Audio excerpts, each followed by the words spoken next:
So the next topic is, will 5G technology be the gateway to a new era? 5G, everyone is waiting for that, aren't they? It's supposed to be, I think it's been about 6 months away for the last 2 years. But supposedly it's going to come out this year or next, so we'll see, at least in Tokyo. We don't have it yet. And we're honored to have with us an expert who's going to share their knowledge in a keynote address. So please help me to welcome our speaker, who is a pioneer on wireless strategy with 19 years experience in the telecom and wireless industry. Please welcome 5G specialist at Impleo UK, Mr. Marios Nicolaou.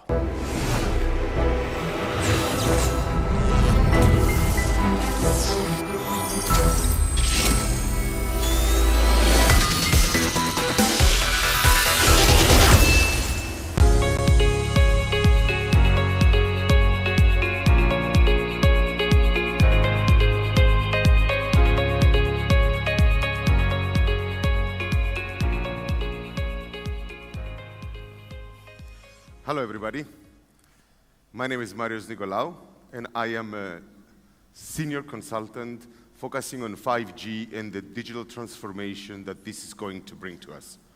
I'm here today to tell you a little bit what's going on in Europe and why 5G is different than all the previous technologies. So, 5G is not just another G. If you remember, as we moved from 2G to 3G to 4G, it was mainly only to provide better capabilities to the smartphone, to the user, faster data.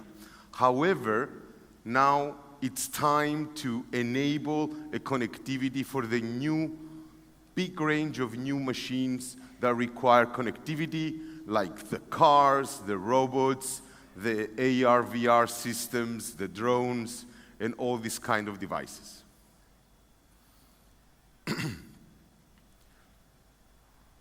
As we start with 5G, we are already at release 15. This triangle is a little bit of a famous triangle in our business, created by a 3GPP. And on the top, we are there now where the 5G systems that are being deployed in many countries at the moment can enable faster user data, mainly focusing on the consumers, mobile, and also fixed wireless. But the more exciting part of 5G will be next year, where with release 16, we will start to see the new capabilities with ultra low reliability and low latency communications, and also the massive machine type communications. Let me explain a little bit more what that means. So with this current state, we have the enhanced mobile broadband that can create cell uplink throughputs of up to 20 gigabits per second. But as we will move now more towards the low latency, we will start to see lower latencies of below 4 milliseconds, mobility of up to 500 kilometers per hour, which could enable fast trains, for example, cars, drones, and also we will be able to connect many devices. So we are in the standards planning for up to 1 million devices per square kilometer. As these capabilities are being enabled, they will be able to connect these new vertical sectors. And when I say vertical sectors, I mean, for example, the manufacturing, the transportation, the healthcare, the media, and many more. For example, smart cities and the shipping industry, all will be able to benefit from these new capabilities. This is a picture that I took from Ofcom, the regulator in the UK, and this is how they see the connectivity, the wireless connectivity, enabling all these new industries. So, as you can see, they see it as a platform where you can attach artificial intelligence, cloud computing, and I will talk a little bit more about that, the big data, which can then be used for advanced AI, virtual reality and augmented reality solutions for various applications, and I will show you some case studies. And of course, more advanced robotics that we call now collaborative robots. So not just individual robots that work individually, but they work together as a synchronized, synthesized system. Before I go on, I want to, without being too technical, to explain to you two key technical capabilities of 5G. The first one is called network slicing.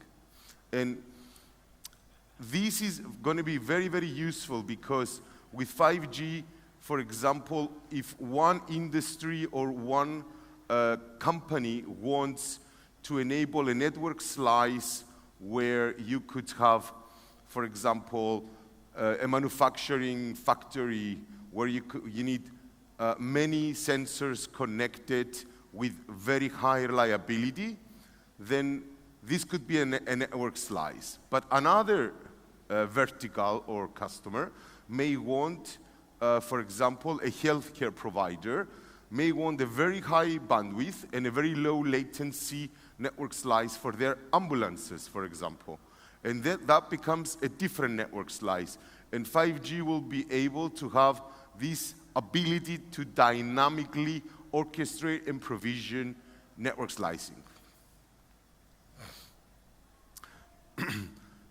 Again, very quickly, I just want to explain to you how another very powerful capability of, let's call it 5G, but it refers more to the overall system, which has to do with dynamic cloud allocation.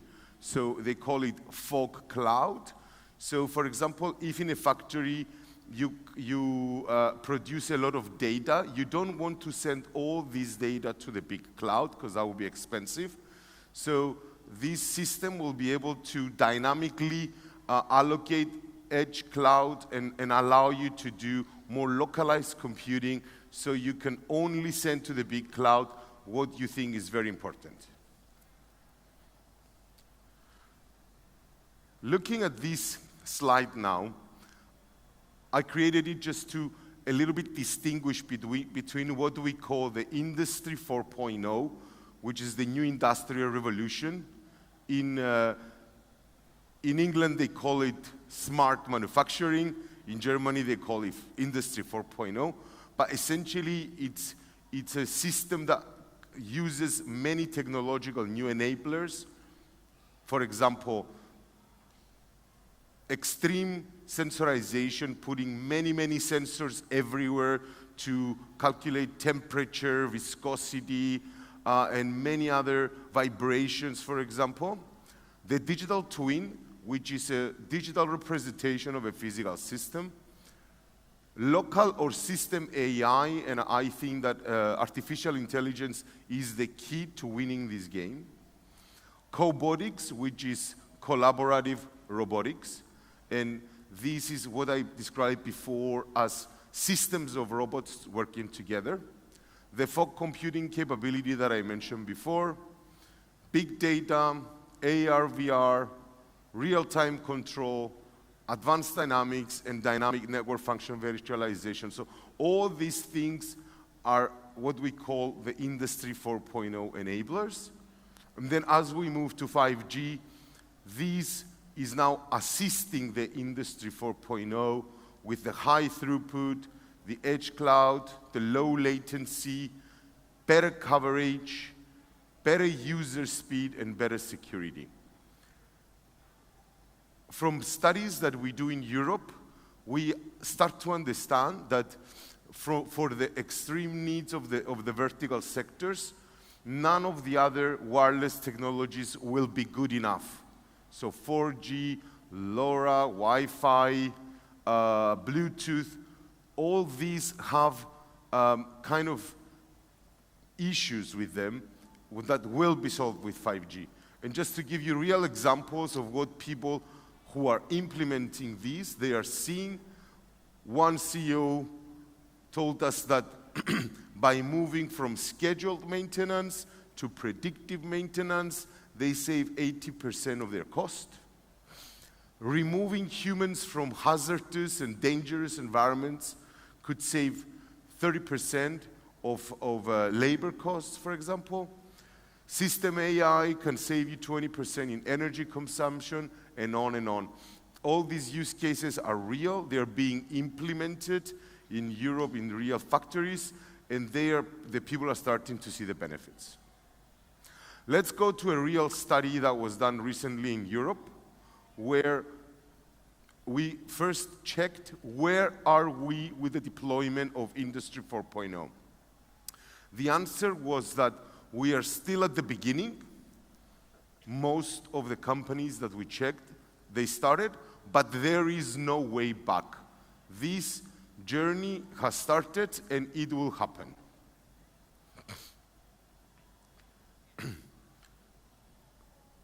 What are people implementing? So as we speak right now, what is really happening is that many sensors are going into the systems, the industry systems, where they're using, for example, sensorization for predictive maintenance, augmented reality for preventive, for either maintenance through a remote expert, for example. Collaborative robots are at the beginning, but they're starting to be implemented. There is a lot of focus on digital twins, and I will give you a couple of examples of how that is done. And there are several other aspects across both the production, the logistics, but even after you sell the product, how do you monitor that to ensure that your customers are happy and that you even can provide proactive maintenance for them and even transform your business model. So why are people doing this? The reasons are starting to be evident, and the reasons are essentially have to do with efficiency, speed, cost, reliability, improving quality, and in some cases even that this creates the actual competitive advantage over your competitors. Why are people slow to adopt this? This is also a valid question. And the reason is that the industry sectors, whether it's healthcare or manufacturing or transportation, they are conservative. They don't just give you the money just because you say some nice presentations. They want to see real use cases, they want to test them, and they want you to prove to them why this is going to be beneficial and it will deserve the cost for investment. Let's go a little bit now more towards 5G. To the question, if when they design their new transformation processes, are they considering that the connectivity as part of this R&D process? And the answer is no. First, they design all the change, and then they remember the connectivity aspect. We want this to change, and we want the connectivity to go be embedded inside the design of the R&D and the digital transformation that is occurring. This will save time and wasted energy. To the question, what capabilities do you like the most that will be useful for you? The answers are straightforward. The high throughput. These sensors are very chatty. They create loads of data, and all this data needs to be processed at the edge within the factory and avoid to be transmitting a lot of data up to the bigger clouds. The low latency is very important, especially in applications that involve robots, AR, VR. All these things, they need low latency to operate.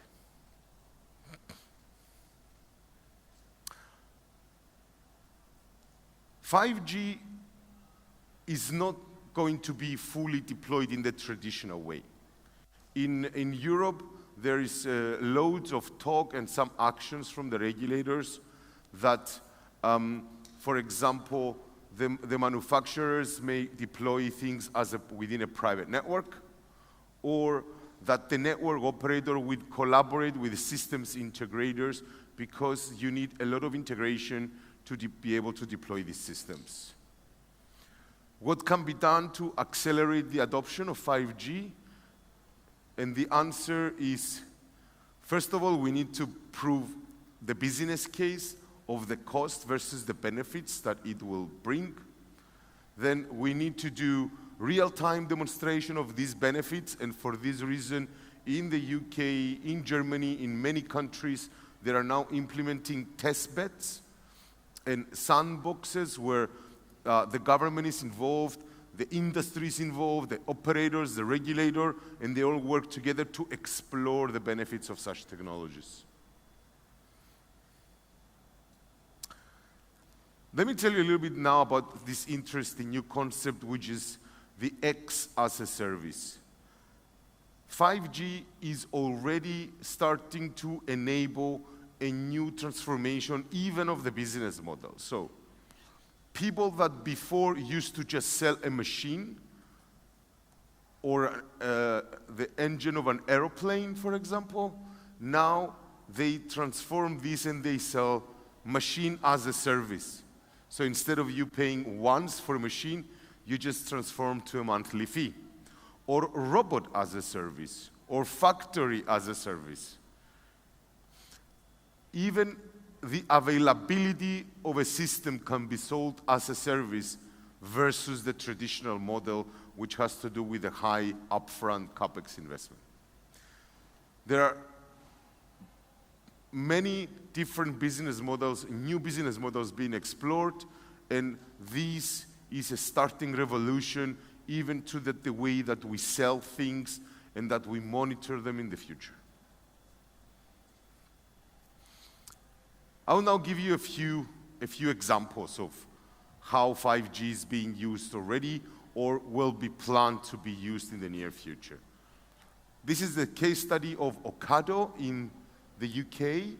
Ocado is an online supermarket, so you order the goods and they just bring them to your house. They have deployed a very advanced proprietary 4G network for now, but they will be planning to move to 5G. This system is able to connect thousands of robots, little robots, that collaborate and coordinate between them within a fraction of a second. This is one of the most densely packed networks in the world, and the robots can assemble one order of 50 items in just a few minutes, whereas a human would need much more time and much more cost to be able to do this. This system and this technology and this transformation is the main driver of Ocado's big growth. And because they're learning so much from it, and they took and transformed their technology, they are now advising and even consulting other companies globally on how to do the same. Another case study is in Bath in the UK, where we have smart tourism. This is being tested and enabled with 5G, and it creates the ability to provide artificial reality and augmented reality and virtual reality to 5G-enabled group tours. The municipalities involved and the local councils are involved in this, and also dynamic network slicing is being tested in this case. Another interesting case study is the digital twin for engines and machines. So for physical systems, they make a digital twin. It could be a CAD digital twin, but it can also be a thermodynamic digital twin. And these, once you have these, then you put the right sensors in the machine, and with the 5G network, you can watch the machine constantly and then never take the machine down for any kind of maintenance, except when the AI system alerts you that there is some problem and some difference between the physical machine and the digital twin. Once you detect a problem, then through the same 5G system, you can use a remote expert. You don't need to fly them in, that can assist the local groups to fix the machine and provide the corrective maintenance using AR or VR technologies. Another case study, one that is interesting very much to me at the moment, is digital ships, for example. In the European Union, we will have very soon, in a few months, a new regulation that the ships must monitor and measure their emissions, their real-time emissions. And there's no real way of how to do this. But with a 5G system, you can send drones very quickly. They can just stay a few minutes on top of the ships, measure the emission, and then very quickly transform back the data using the 5G network. Or the ship can have a digital twin, and it could come into the port. The second it's in the port, it informs you, and then the sensors and the AI system very quickly collect the data, compare it with the digital twin, see if there's any problems. There is even underwater drones being developed and tested, where when the ship is in the port, you can go under and see if there are any cracks or any problems with the actual structure of the ship underwater, something that is not possible to be done right now. And finally, they even can do some kind of cargo management with each of the cargo elements with respect to where they are, weight distribution, and this will bring a lot of benefits to the shipping industry. They are actively doing all this work, and they're very excited about it. The last thing I'm going to say is another case study in my home country where I was born, in Cyprus, in Limassol. We are building a lot of towers where right now they're all under construction. So for example, with a digital twin, if you make a digital twin of the tower, you could